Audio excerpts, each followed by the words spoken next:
जी, अब तक समाचार में आपका स्वागत है। आज हम बात करेंगे परवेज़ निज़ामी से, जो यूपी के रामपुर से आए हैं। AIMIM में वो जिला संगठन प्रभारी भी है, तो उन्हीं से हम सीधा बात करेंगे कि एक तो ख़ास बात यह है कि वो आजम खान के शहर से आए, रामपुर से। तो आजम खान का एक जो सवाल जो है हमें उनसे लेना है, उसके बाद हम जो है यहाँ की राजनीति पे बात करेंगे। जी सर, आप आजम खान के शहर से आए। जी, मैं उसी 37 विधानसभा से ही हूँ जहाँ आजम खान जीतते हैं हमेशा। जीतते हैं। अब उनके ऊपर जो है ये मतलब वो पाबंदी लगा दी गई कि चुनाव में जो वोट नहीं डाल सकते हैं। ये बात जी बोलिए। असद साहब ने काफ़ी समय पहले की थी कि मुसलमानों से वो हक भी छीन लिया जाएगा। आज कहीं ना कहीं वो साबित हो रहा है। असल में हम मुसलमानों को यही बताना चाहते हैं कि आपके जो कॉन्स्टिट्यूशनल राइट हैं, आइनी हुकूक़ हैं, संवैधानिक अधिकार हैं, आप संवैधानिक तरीके से मांगिए। अगर अपना ऐवान में आप नहीं जाएंगे तो कल को ये सारे हुकूक भी आपसे छीन लिए जाएंगे। हम पहले से असद ओवैसी साहब इसको बेदार करने की कोशिश कर रहे हैं कि असल में एक बहुत बड़ा गलत परसेप्शन हमारे लोगों में डाल दिया है कि हम इसको, अगर हम मुसलमानों के मुद्दों को उठाते हैं तो लोग अक्सर हमसे ये सवाल करते हैं कि आप फ़िरका परस्ती की सियासत करते हैं। देखिए, इसको समझना होगा कि फ़िरका परस्ती कहते कैसे हैं। अगर हम अपनी कौम को भड़काएँ दूसरी कौम के ख़िलाफ़, वो भाजपा करती है, हम नहीं करते, तब तो यकीनन हम फ़िरका परस्त या सांप्रदायिक हैं या कम्युनलिज्म है, कम्युनल है। लेकिन अगर हम अपने कॉन्स्टिट्यूशनल राइट को कॉन्स्टिट्यूशनल तरीके से मांग रहे हैं तब हम फ़िरका परस्त कैसे हो जाते हैं? भाई, ये तो इख्तियारात हमें संविधान ने हमें दिए हैं, हमारे आइन ने हमें दिए हैं। तो जो हुकूक हमारे फंडामेंटल राइट्स में आते हैं, अगर हम संवैधानिक तरीके से मांग रहे हैं, लोकतांत्रिक तरीके से मांग रहे हैं, तो इसको आप कैसे फ़िरका परस्ती कह सकते हैं? तो हमारे अपने लोगों को ये सोचना होगा कि देखिए, पार्लियामेंट में सर गिने जाते, तोले नहीं जाते। जब हम ज़्यादा पहुँचेंगे तभी इन कानून को बनवा सकते हैं या ख़त्म करा सकते हैं। जब ओवैसी अकेले ही नहीं जिम्मेदारी ले रखी है मुसलमानों के लिए, बोलना आजम खान जिस पार्टी से आते हैं, क्यों समाजवादी के जो अखिलेश यादव है वो कुछ नहीं बोलते और चुप्पी साधे? बहुत अच्छा सवाल किया आपने, बहुत अच्छा। असल में हमारे साथ 75 सालों से बड़ा खूबसूरती से लूटा गया है। भाजपा तो सामने से हमारी नहीं है, लेकिन ये सो कॉल्ड सेकुलर पार्टियाँ, नाम निहाद सेकुलर पार्टियाँ भी हमारी नहीं है। इन्होंने भी सिर्फ हमारे वोट तो लिए हैं, लेकिन हमें कहीं कहीं छोटा मोटा पोजीशन का लॉलीपॉप दिया, पावर नहीं दी। और मैं ये बात खाली हवा में नहीं कह रहा हूँ, बल्कि तथ्यों से आपको साबित करूँगा कि देखिए, मुख्तार अब्बास नकवी साहब कितने बड़े लीडर हैं, कैबिनेट रैंक के मिनिस्टर रहे। 4.5 साल से मदरसा आधुनिकीकरण के नाम पर उनको सैलरी नहीं मिली है मदरसा टीचर्स को। इसमें हमारे हिंदू भाई भी हैं, उसमें ब्राह्मण टीचर भी हैं जो विज्ञान पढ़ाते थे, साइंस पढ़ाते थे। तो कहाँ दिला पाए? सिर्फ हमें पोजीशन का लॉलीपॉप दिया गया। आजम खान कितने बड़े लीडर, मुलायम सिंह यादव ने सन 2012 में जब सरकार नहीं आई थी तो ये वादा किया था इस बार हम सरकार में आएंगे तो मुसलमानों को 18% रिजर्वेशन देंगे। आप 17 तक 5 साल सरकार में रहे, 1% भी आपने नहीं दिया। इसी तरह और देख लिए, गुलाम नबी आज़ाद आज कांग्रेस से नाराज़ होकर जा चुके हैं। कांग्रेस ने सिर्फ हमें सच्चर कमेटी से हमारी औकात बताई कि हम दलित से बदतर हो चुके हैं, लेकिन इम्प्लीमेंट कितना करवा सके। तो अब मुसलमानों को ये सोचना पड़ेगा कि अगर आप पोजीशन का लॉलीपॉप में जाएंगे तो ये सारी पार्टी आपके, देखिए, आपके मुद्दों पर बोलती भी नहीं। ट्रिपल तलाक पर वो मरहूम बेचारे कासमी साहब जो किशनगंज के MP थे, राहुल गांधी ने बोलने नहीं दिया था उनको ऐवान के अंदर।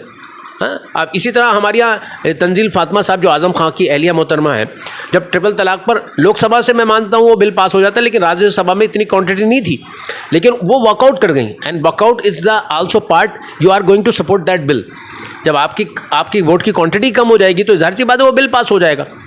इसी तरह UAPA के ताल्लुक से तो अब हमें मुसलमानों को शौक़ के साथ नहीं, शऊर के साथ सियासत करना पड़ेगी। और हमारे साथ SC ST OBC भाइयों के साथ भी, वो भी वंचित समाज है, वो भी शोषित समाज है, उनको भी साथ में आना पड़ेगा। और जितने भी इंसाफ पसंद किसी भी मज़हब के लोग हैं, अगर वो इस मुल्क को दुनिया का सबसे तरक्की याफ्ता मुल्क देखना चाहते हैं तो उनको हमारे साथ आना पड़ेगा। तो जो है कि कांग्रेस भी माइनॉरिटी और मुस्लिमों के लिए बात कर रही है, तो क्या लग रहा है कि MIM के आने से कांग्रेस का मुंह खुला है?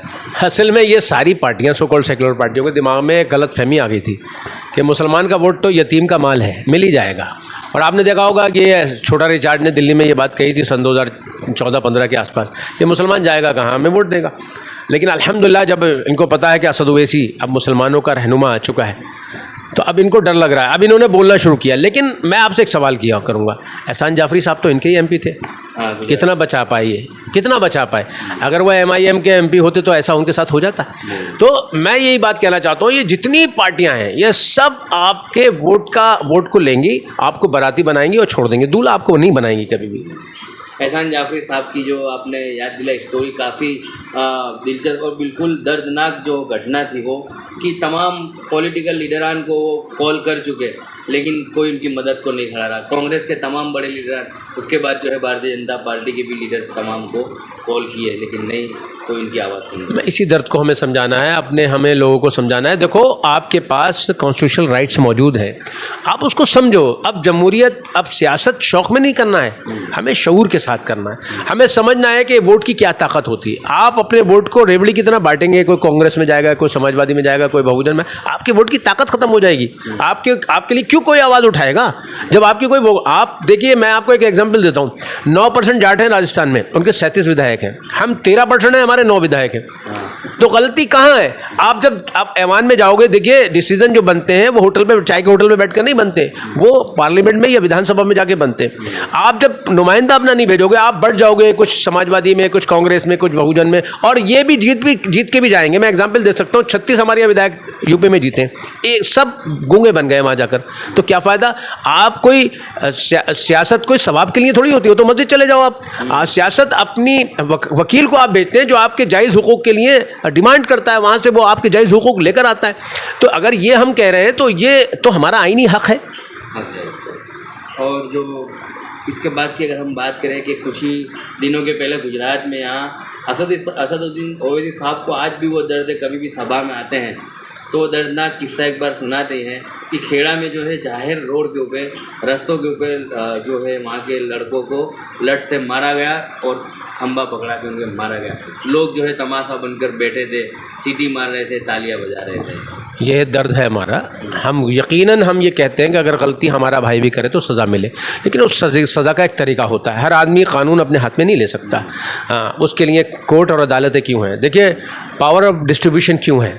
क्या हर आदमी को ये इख्तियार है कि वो जज बन जाएगा? भाई, अगर ये सारी चीज़ें अगर आवाम करने लगेगी या कुछ लोग करने लगेंगे या कुछ पुलिस डिपार्टमेंट में लोग करने लगेंगे, अभी वो अपराधी है, अभियुक्त नहीं है, अभी वो मुल्जिम है, मुजरिम नहीं है। जब तक उसका जुर्म साबित नहीं हो जाता तब तक आप हमारे मुल्क की यही तो खूबसूरती है। आप उस खूबसूरती को ख़राब करना चाहते हैं।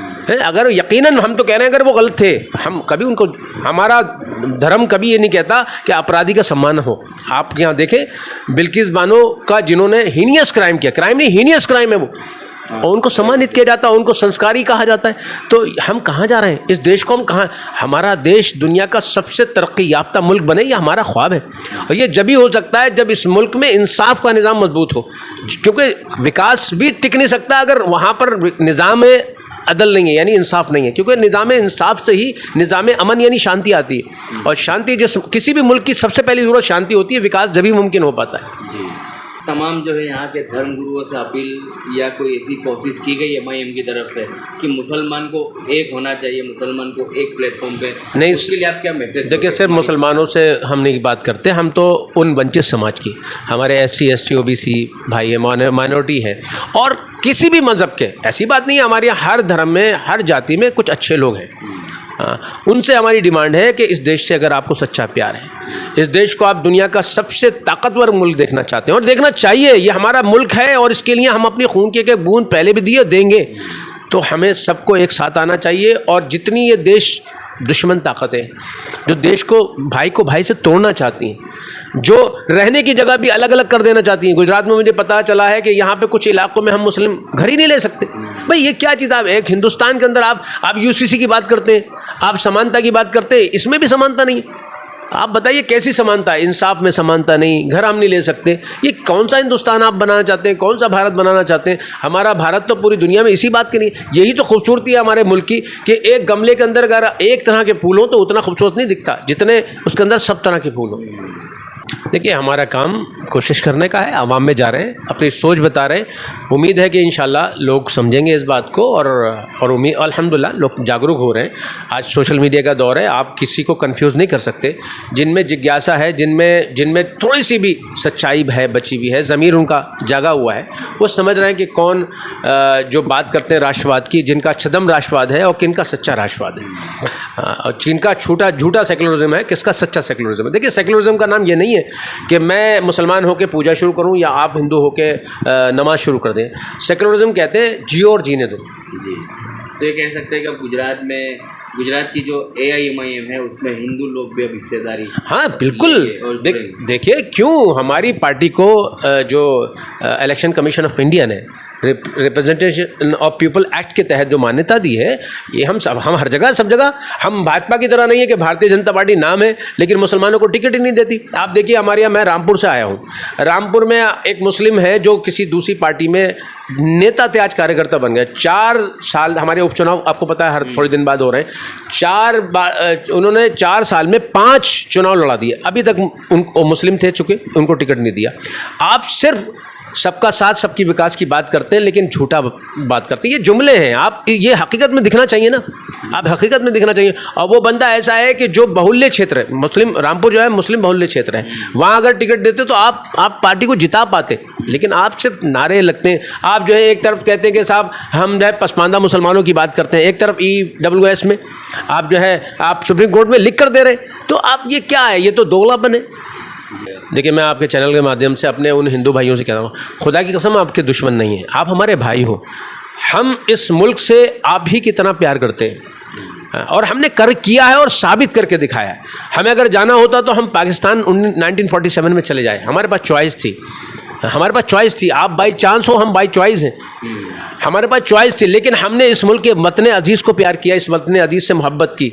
हमारे असलाफ ने जब हमसे कहा कि नहीं हमें यहीं पे, हमें इस उम्मीद थी कि जो बाबा साहब भीमराव अम्बेडकर जी ने जो संविधान जो हमें मिला है, यहाँ में आर्टिकल 25 मिला है जिसमें हमें अपनी धार्मिक आज़ादी भी हमें मिली है। हर व्यक्ति जो जिस धर्म को भी वो आस्था पे को मानता है, लेकिन आज ये सारी आज़ादियों उस पर हमारे ख़तरा नज़र आने लगा है, संविधान पर हमें ख़तरा नज़र। इसलिए हमारे सारे वो लोग जिनको आपस में हमसे भटकाया जाता है, हमसे आप हमें आओ करीब आके देखो कि हम आपसे कितना प्यार करते हैं। दूर से आप हमें हमारे खिलाफ आपको जो भड़काया जाता है, आओ आन के देखो, आप भी अच्छे हो हम भी अच्छे। मैं एक शेर से आप शायद इन लोगों तक पैगाम बचाऊंगा, और 6 लाइनों की बात है वो कि गलतियों से जुदा तू भी नहीं मैं भी नहीं, गलतियों से जुदा तू भी नहीं मैं भी नहीं, दोनों है इंसान खुदा तू भी नहीं मैं भी नहीं, दोनों इंसान खुदा तू भी नहीं मैं भी नहीं। मैं तुझको तू मुझको इल्ज़ाम देते हैं मगर, मैं तुझको और तू मुझको इल्ज़ाम देते हैं मगर, अपने अंदर झांकता तू भी नहीं मैं भी नहीं। और गलत फहमियों ने पैदा कर दी दोनों में दूरियां, गलत फहमियों ने पैदा कर दी दोनों में दूरियां, वरना फितरत का बुरा तू भी नहीं मैं भी नहीं। मैं समझता हूँ ये पैगाम है हमारे हर मज़हब के भाइयों के लिए कि हम आपके दुश्मन नहीं हैं, हम इस मुल्क से उतना ही प्यार करते हैं जितना आप प्यार करते हैं। तो ये थे परवेज़ निज़ामी जिनसे हमने बात की और काफ़ी अच्छा एक पैगाम दिया है गुजरात के नहीं बल्कि पूरे हिंदुस्तान के जो आवाम है हिंदू मुस्लिम तमाम को एक पैगाम दिया है कौमी भाईचारे का, कौमी इख्तियात का, और जो है मिल कर रहना चाहिए। ये देश जो है इसको ख़त्म नहीं होना चाहिए। यहाँ का जो संविधान बाबा साहब आम्बेडकर ने जो लिख के दिया था उसको ज़िंदा रखने के लिए कहीं ना कहीं इन सबको एक होकर बाहर निकलना पड़ेगा और सबको मिल के काम करना पड़ेगा।